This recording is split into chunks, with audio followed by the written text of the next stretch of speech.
all the avionic stuff. Avionic, what does avionics mean? All the electronics, basically. Aviation electronics. That's just a made-up word for aviation electronics. So radios, switches, lights, all that sort of stuff starts going off. And do the individual ones first, and then the master. Yeah, cool. Because if you kill the master first, obviously then those ones already and they're all still turned on. Yeah.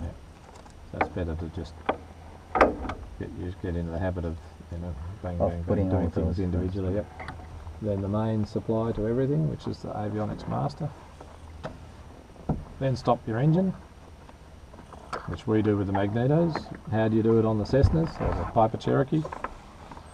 You cut the mixture, you cut the fuel. Oh, right. Oh. So that's why I use the word shut down the engine. I never tell you to turn off the engine. Yeah, shut down. Yeah. So I don't want you thinking about turning off like a switch. On a Cessna or something. On the Cessnas you don't turn them off with a switch, you cut them by cutting the fuel.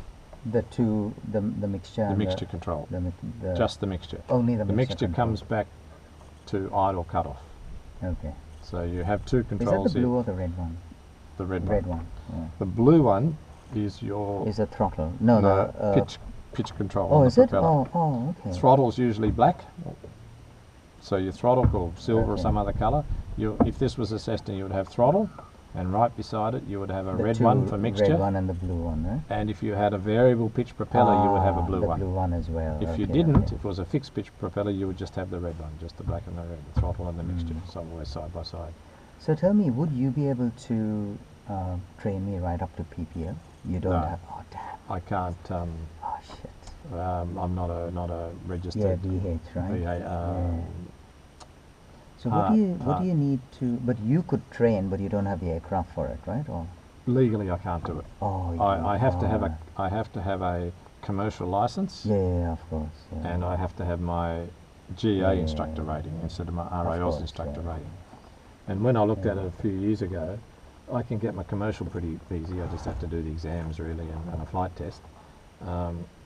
But to do my GA instructor rating, I basically had to go and start again. Oh, what?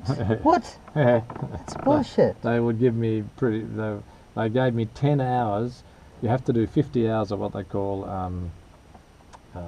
it's like pretending to be the student. So you go up with another, you can go up with an instructor or another guy who's training. And what rule is that? That's ridiculous. Well, under RAOS it's 30 hours, with CASA it's 50, but they wouldn't give me any credit for all the instructing I've already got. Well, they did give me credit, they give you 10 hours. 10 hours off it. So rather than doing an assessment, saying, okay, we'll do an assessment with a tester, and if you've got the pattern and everything, there's no need to run through that whole 50 hours of pretending to be a student. So what... pretending to be an instructor. I mean, if I do get to that stage, what aircraft would you recommend?